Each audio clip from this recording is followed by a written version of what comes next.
Oh my God, you are not going to believe what happened. Seriously, grab a drink, because this is going to take a while. And you're going to be like, no way, Jessica! But yes way.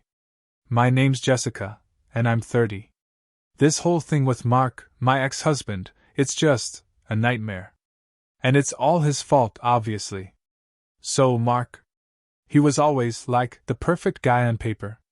Too nice guy to a fault, honestly. He'd do anything for me. Anything. When we first met, he was so obsessed with me, always bringing me flowers, taking me to nice restaurants. He'd just stare at me like I was the most amazing thing he'd ever seen. And I loved it. I mean, who wouldn't?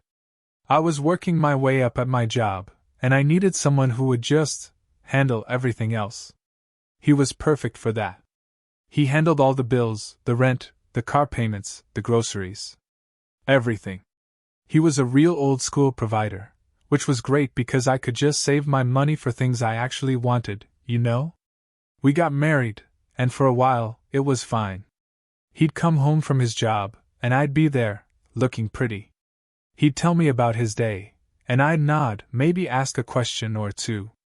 I mean, it was always a bit boring, his work stuff. But I tried to be supportive, especially when we were around friends. You know, public versus private persona. Gotta keep up appearances. But when we were alone, I might make a little comment, like, "Is that all you did today?" Just a little passive-aggressive communication, a little dig disguised as a joke. He'd always get that sad look on his face. Like he was surprised. I don't know why he always acted like that. But here's where it gets crazy. He started getting really into his hobbies. Like, he got this new bike, a really expensive one, and he'd go out for hours, riding with his friends. And I'd be like, "Where are you going? Who are you with?" And he'd get all huffy, like I was being crazy. "Why do you always need to know my whereabouts, Jess?" he'd say. "Don't you trust me?" Like, hello? I'm your wife. Of course I need to know. But if I wanted to go out with my friends, suddenly it was a problem. He'd get all quiet and moody. Total double standards. And he kept doing these things that were supposed to be good for him. Like he started seeing a therapist. A therapist. He was all into being a Mr. Growth mindset, talking about self-awareness and setting boundaries. With me. Can you believe the nerve? He even tried to tell me I was being toxic, because I would sometimes check his phone. I mean, I wasn't checking it, I was just seeing what he was up to. He was always so secret keeper about his stuff. He'd put his phone face down, or take it with him to the bathroom. It's like, what are you hiding? He'd get so mad when I'd ask. He'd say I was privacy invader. Like, excuse me, we're married. There's no privacy. Then came the fights. Oh my God, the fights. He'd bring up stuff from years ago. Like, remember when you made me sell my classic car because you said it was a money pit? Yeah, it was a money pit. And it made noise. He'd remember every single one of his mistakes, but conveniently forget all of his own. He was a master of selective memory. And he tried to tell me how I was always comparing him to other guys, to my exes. I mean, I just said my ex was really good at saving money, which was true. He always made me feel like a comparison creator. He also started getting really weird about money. My money. He'd be like, "Jess, we need to save more.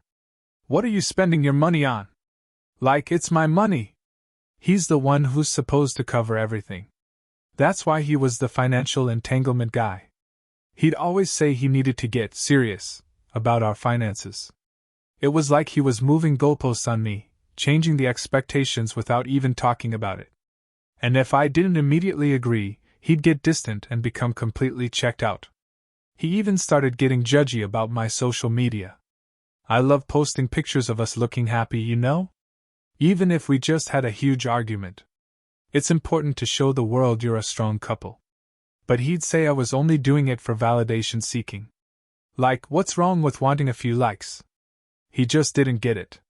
He was becoming such a passive-aggressive person. He'd say things like, "Oh, you posted that picture, that's nice." But his tone would be all sarcastic. And if I cried, if I used a little emotional manipulation to get him to back off, he'd just stare at me. Like he was immune to my tears now. It was infuriating. Then, about 2 years ago, I told him I was going on a girls' trip to Miami with my friends. Just a few days, you know? A much-needed break from him and his nagging. He was all, "Are you sure about this, Jess? I heard Miami is crazy." Like, what's that supposed to mean? He was always so jealousy wrapped his concern about my friendships, always questioning who I was going out with. And he was always trying to be my comfort zone controller, discouraging me from doing anything that didn't include him. So annoying. I went. And yeah, maybe it wasn't exactly a girls' trip. Maybe I met someone. His name was Leo. He was different. He didn't ask a million questions. He didn't judge. He just wanted to have fun. And between us, I wanted to scream sometimes with Mark. He was just so predictable. Leo was exciting. He made me feel alive. We spent the whole weekend together. And one thing led to another, yeah, we ended up together. And it was good. Really good. I mean, I probably should have seen this coming. Mark was so burnt out, so exhausted, he just didn't try anymore. He'd become so emotionally numb, and I needed excitement. I came home, and Mark was okay. He was a little quiet, a little disengaged, but I just told him I had a great time and that I missed him. He just nodded. He was so easy to gaslight expert. I just made him question his perceptions and memory. It was amazing how easy it was to convince him of things that weren't true. I kept seeing Leo secretly, of course. It was thrilling. I'd tell Mark I was at work late, or out with a girlfriend. He'd ask for details, and I'd get defensive. He'd say I was being evasive. I mean, seriously? I'm just trying to live my life. And then, I found out I was pregnant. My stomach dropped. I knew deep down, it wasn't Mark's. It was Leo's. A split second where everything clicked. What was I going to do? I panicked. I knew I couldn't tell Mark the truth. He'd freak out. He'd probably try to use weaponized insecurities against me, bring up all my past mistakes. I had to make a decision. A dumb decision, maybe, but it felt right at the time.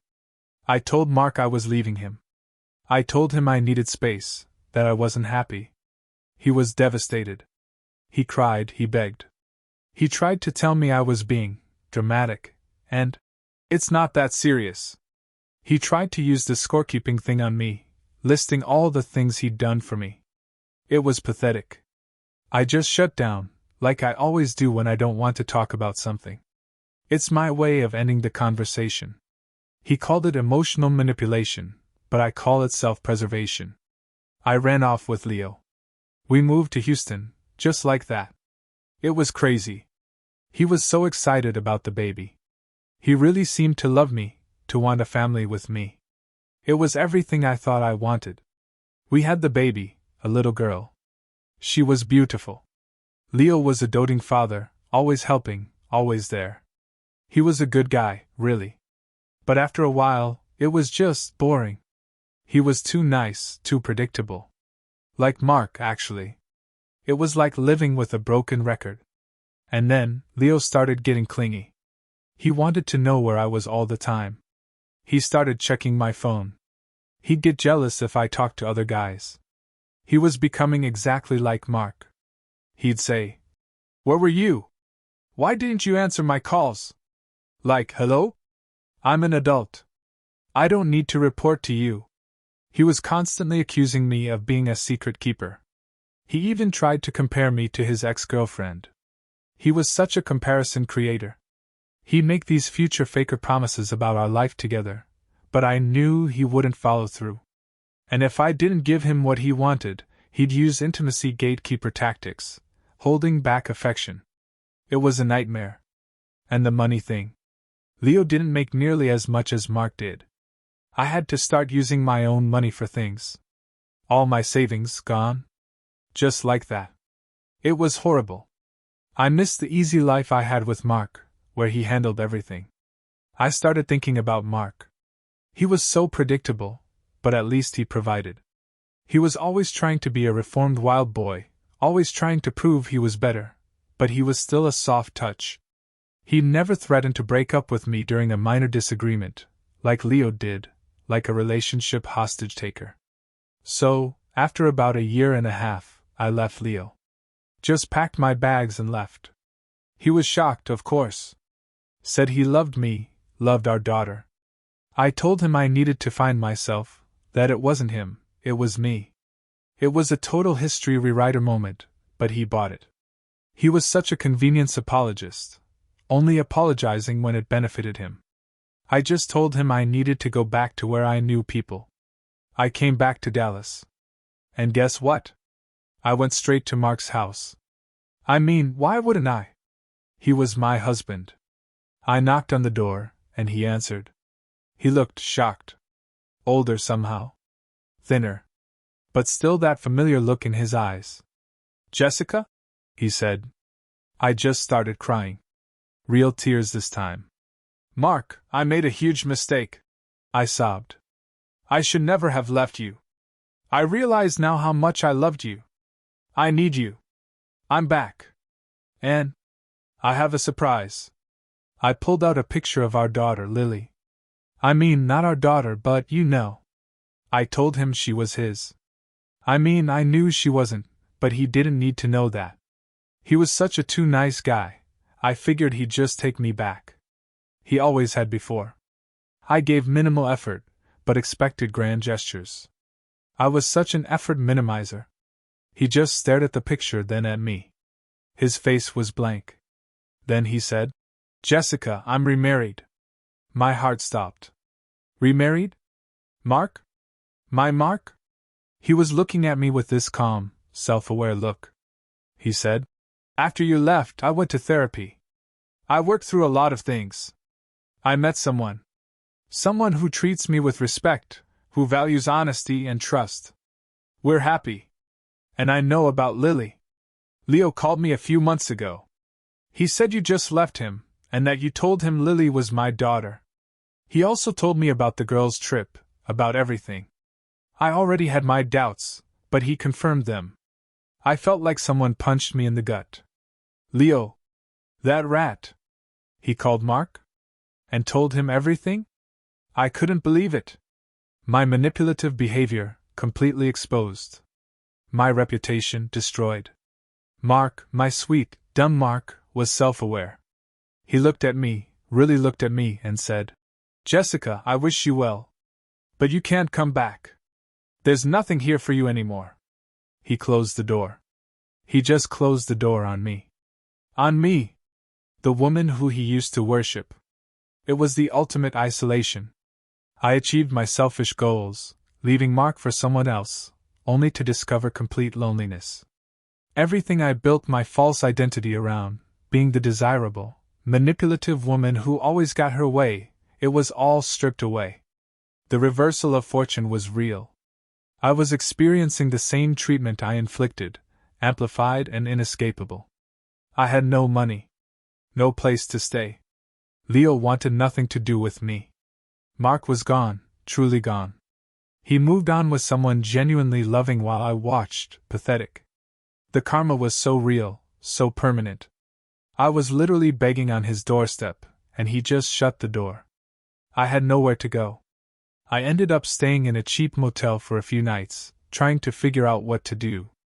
I eventually had to call my parents, who were, of course, disappointed. I ended up moving back into their tiny spare room. My career imploded because I had been so flaky and unreliable, always jumping from one thing to another. My professional life was completely destroyed. I don't regret anything I did. I just regret how things turned out. It's not my fault Mark changed. It's not my fault Leo was a snitch. It's not my fault I ended up with nothing. It's everyone else's fault. I don't care anymore about Mark or Leo or anyone who isn't on my side. I was just trying to be happy, to live my life. And now look at me. It's all Mark's fault for being so rigid. If he had just been a little more understanding, a little more flexible, none of this would have happened. But no, he had to go and get all self-aware. It's just typical.